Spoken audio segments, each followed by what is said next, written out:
Se lever et ne pas savoir ce que vous avez à faire pour la journée, ça peut s'avérer compliqué et très souvent c'est annonceur d'une journée à rallonge qu'on va passer dans le brouillard. Pourquoi ? Parce que vous n'avez pas préparé votre journée. C'est aussi simple que ça. Peut-être que vous avez fait trop confiance à votre mémoire, peut-être que vous pensez que ça ne sert à rien de préparer sa journée, sauf qu'en faisant comme ça, vous perdez du temps et vous bouffez de l'énergie mentale pour rien. Bref, on va voir ensemble dans cet épisode comment bien préparer sa journée. Allez, c'est parti. Bienvenue dans OBT. Ici, avec Pascal, on prend la productivité à contre-courant. Pas de leçon de morale. On discute, on partage nos méthodes, nos galères aussi. Et surtout, on dézingue la culpabilité que vous balancent tous les gourous du « fais plus dors moins ». Le but, que vous passiez un bon moment et que vous ayez envie de passer à l'action tranquillement, à votre rythme. C'est super bien présenté, Kev. Et ce que je vous propose, c'est qu'on attaque tout de suite. Salut, on se retrouve pour un nouvel épisode de podcast court, c'est Pascal et aujourd'hui on va parler d'organiser sa journée pour la réussir. C'est un épisode qui est important et avec Kevin on en fera un encore plus long, sur un long format. Mais là on va vous donner quelques bases déjà pour organiser votre journée et la réussir. Ça va être une méthode simple, réaliste. Et donc, qu'est-ce que vous allez devoir faire ? Vous allez devoir préparer votre journée la veille, identifier vos priorités parce que ça aura un vrai impact, définir un ordre logique pour vos actions, créer des blocs de temps dédiés aux tâches et aux actions, différencier la liste de tâches et la liste d'actions, on va voir pourquoi, et pour tout simplement pour une meilleure organisation et garder également des marges de manœuvre pour les imprévus et fixer un cadre clair pour ne pas vous éparpiller. Donc, c'est parti. Évidemment, il y aura un exercice pratique à la fin de cet épisode pour que vous puissiez implémenter tout de suite après. Donc, vous avez déjà connu cette sensation, une journée qui file sans que, en fait, vous sachiez vraiment ce qui s'est passé, où est passé votre temps. Vous aviez des choses à faire, vous avez dit, je m'y mets juste après, et finalement, c'est 18h, 19h, j'en sais rien, et vous êtes fatigué, vous êtes crevé, et vous avez la désagréable impression d'avoir tourné en rond. La vérité, en fait, c'est que les journées réussies ne sont pas le fruit du hasard, elles se préparent, et la clé, c'est l'organisation. Mais évidemment, pas n'importe comment. C'est pas une organisation rigide ou chronométrée à la minute près. Il faut une organisation souple, réaliste et adaptée à la vraie vie et à votre vraie vie. Et donc, dans ce podcast, on va voir pourquoi c'est si important d'organiser sa journée, comment le faire efficacement et surtout, comment s'y mettre dès ce soir. C'est mon objectif, ok ? Et c'est le vôtre aussi. Donc, pourquoi organiser sa journée et pourquoi le faire la veille. Organiser sa journée, c'est avant tout reprendre le contrôle de son temps. Parce que sans plan, vous allez subir les urgences, les imprévus, la fatigue de devoir décider à chaque instant qu'est-ce que je fais maintenant. Et il y a Sun Tzu, ce fameux général chinois, qui a dit, dans l'art de la guerre par exemple, la guerre se gagne dans les plans. Ok ? Votre cerveau n'est pas fait pour tout gérer en temps réel. C'est pour ça que c'est important d'organiser sa journée. Votre cerveau, chaque fois que vous allez devoir choisir votre prochaine action, vous allez dépenser de l'énergie mentale. C'est ce qu'on appelle la fatigue décisionnelle. Le résultat, c'est que vous allez perdre du temps, vous allez procrastiner, vous allez finir frustré. Donc, préparez votre journée la veille. Parce que préparer sa journée la veille, c'est un cadeau que vous vous faites à vous du lendemain, si vous voulez. Et donc, quand vous allez vous réveiller, tout en sachant déjà ce que vous devez faire, vous allez démarrer la journée plus sereinement, sans stress, sans hésitation. C'est game changer, je vous l'assure. Et en plus, le bonus, c'est que pendant la nuit, ton cerveau, il va continuer à trier les informations et à préparer mentalement ta journée. Et ça, c'est prouvé scientifiquement. Planifier la veille améliore la clarté et la concentration le lendemain. Et je vous assure, vous allez dormir beaucoup mieux. Parce que vous savez déjà ce que vous allez faire demain. Donc le cerveau, il n'a même plus besoin de vous le rappeler. Et de vous dire, en fait, qu'est-ce qu'on fait demain ? Tu sais pas, tu vas être perdu, etc. Non, vous avez déjà tout noté. Ça, c'est vraiment un rituel, une routine à faire. À chaque fin de journée, préparer la veille. Donc, qu'est-ce qu'on entend par organiser sa journée ? Organiser sa journée, c'est pas remplir un agenda de tâches à rallonge ou caler chaque minute de son temps. Organiser sa journée, pour la réussir, c'est structurer sa journée autour de ce qui compte vraiment. On revient toujours à ça. Les tâches impactantes, les actions impactantes. Ça veut dire quoi ? Que vous allez devoir identifier vos priorités, ce qui aura un vrai impact. Vous allez devoir définir un ordre logique pour les actions. Vous allez devoir garder des marges de manœuvre pour les imprévus. Ça, je vous invite à regarder l'épisode sur les imprévus. Et surtout, se fixer un cadre clair pour ne pas vous éparpiller. Organiser, c'est choisir consciemment où mettre votre énergie, plutôt que la disperser partout. Donc c'est bien beau tout ça, mais comment on prépare sa journée du lendemain ? Il y a une méthode très simple, c'est les blocs de temps. Elle est efficace, elle est réaliste pour planifier votre journée en moins de 15 minutes chaque soir. Premièrement, vous devez faire une liste des actions du lendemain. Alors, on peut faire une liste de tâches. Vous allez voir qu'il y a une différence entre tâches et actions. La liste de tâches, ça regroupe plusieurs actions. D'accord ? Par exemple, je dois faire une vidéo YouTube. Ça, c'est une tâche. Et à l'intérieur de cette tâche, il y a des actions. C'est-à-dire que je dois préparer ma SD card, je dois préparer mon micro, je dois préparer ma lumière, je dois enregistrer, etc. Ça, ce sont des actions. Et une fois que toutes les actions sont faites, la tâche est terminée. Ok ? Donc, notez votre liste d'actions du lendemain, ou votre liste de tâches au départ, si vous préférez. Vous n'avez pas besoin de trier tout de suite, écrivez vraiment ce qui vous vient à l'esprit. Et ensuite, la deuxième étape, ça va être de prioriser avec la fameuse règle du 1-3-5.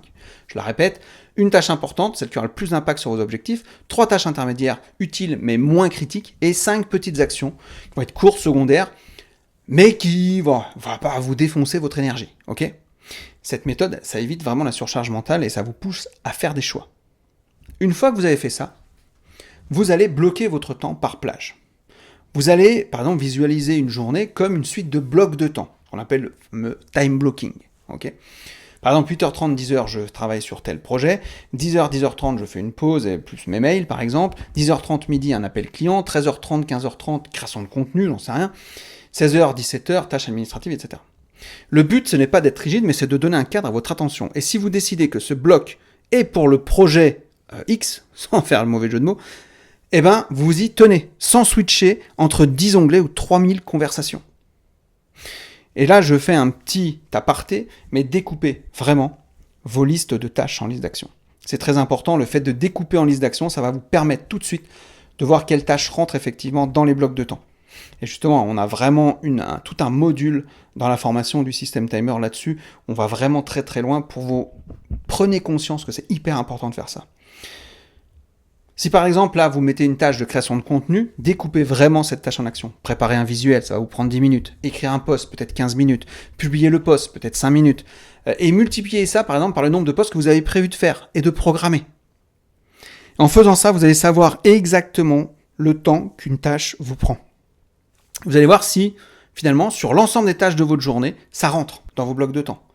Et c'est comme ça qu'on arrête d'avoir des to-do à rallonge et qu'on arrête de procrastiner sur ce qu'il y a à faire. Regardez vraiment si vos actions par rapport à vos tâches, ça correspond au bloc de temps que vous aviez initialement prévu. Parce que si vous mettiez création de contenu, créer une vidéo, créer je sais pas quoi, et qu'il y a 30 000 sous-actions à faire, je vous garantis, ça ne rentrera pas dans un bloc de temps de 2 heures. Faites très attention à ça. Mais ça, on en fera un épisode spécifique. Peut-être comment vous écoutez ce podcast, l'épisode sera déjà sorti. Si vous voulez l'écouter avant, eh ben, soyez un petit peu patient. Ensuite, quatrième chose, estimez la durée réelle. Pour chaque action, notez combien de temps vous allez y passer, combien elle va vous prendre de temps, et rajoutez les fameux 20% de plus. Parce que dans la vraie vie, les choses prennent toujours un peu plus de temps que prévu. Cette marge vous aidera à éviter le stress de « je suis déjà en retard sur mon planning ». C'est exactement comme les coiffeurs ou les médecins, ils ont toujours 10 minutes, un quart d'heure de, on va dire, de rendez-vous. Il n'y a jamais de marge, il n'y a jamais de tampon. Donc s'il y a un patient qui prend plus de 15 minutes, va prendre 20 minutes, eh ben, il démarre déjà avec 5 minutes de retard pour le patient. Et donc à la fin de la journée, on a 2 heures de retard et ça fait chier tout le monde. Eh ben, c'est pour ça qu'il faut rajouter. Si vous savez que vous avez des patients de 15 minutes, eh ben, rajoutez 20% de plus. Et les autres, ils vous diront merci, ceux qui attendent dans la salle d'attente. Cinquièmement, terminez par une question. Si ma journée se déroulait parfaitement demain, à quoi elle ressemblerait-elle ? Et comme ça va vous faire une visualisation mentale pour la réussir. Et vous allez être content. C'est pour ça, vraiment, préparez votre journée la veille. Alors maintenant, petit exercice. Ça va être votre première journée vraiment organisée. Vous allez tester ce soir. Enfin, je dis ce soir. Oui, ce soir. Parce que c'est à la fin de la journée, et comme on prépare la veille, on ne la prépare pas la matinée. Donc, vous allez tester ce soir. Prenez une feuille, ou peu importe, votre outil préféré, Notion, Google Agenda, peu importe, je m'en fous. Premièrement, vous allez écrire la date de demain en haut. Vous allez ensuite lister tout ce que vous voulez accomplir. Ok ? Ensuite, vous allez classer les tâches ou les actions selon la règle du 1-3-5. Et vous allez bloquer les heures de votre journée selon votre rythme naturel. Par exemple, il y en a qui vont être beaucoup plus productifs le matin, beaucoup plus concentrés, et l'après-midi, ils seront moins dans le mood, si vous voulez, donc il faut faire des tâches plutôt cool. Cinquièmement, vous allez noter les durées estimées. Et puis demain soir, vous allez relire votre feuille. Et vous allez vous dire, ou vous demander, ok, qu'est-ce qui a bien fonctionné ? Où est-ce que j'ai sous-estimé ou surestimé mon temps ? Et comment puis-je réajuster pour demain ? Et vous allez voir qu'en 3-4 jours seulement, vous allez commencer à mieux vous connaître, à mieux connaître votre rythme et à structurer naturellement vos journées. On pourrait conclure par se dire qu'une journée réussie, c'est pas juste une journée parfaite. C'est une journée où vous savez ce que vous voulez accomplir, où vous avancez sans vous disperser et où, on va dire, vous terminez avec satisfaction d'avoir progressé dans la bonne direction. Organiser sa journée, c'est avant tout organiser son esprit.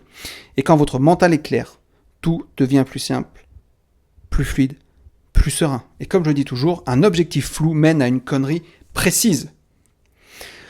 Voilà pour cet épisode. Si vous voulez aller plus loin, je le répète, c'est notre système Timer, c'est notre formation phare, hyper complète. C'est la formation qu'il vous faut si vous voulez qu'on vous accompagne à mettre en place des actions concrètes, adaptées à la réalité. C'est une formation qui est hybride. Il y a à la fois des vidéos, on fait des lives aussi avec Kevin pour vous répondre vraiment à toutes vos questions, vous aider à implémenter toutes ces choses-là. Parce qu'on sait qu'il y a les méthodes des gourous, entre guillemets, sans être péjoratif, et il y a les méthodes qui s'adaptent à la vraie vie. Et nous, on fait des méthodes qui s'adaptent à votre vraie vie.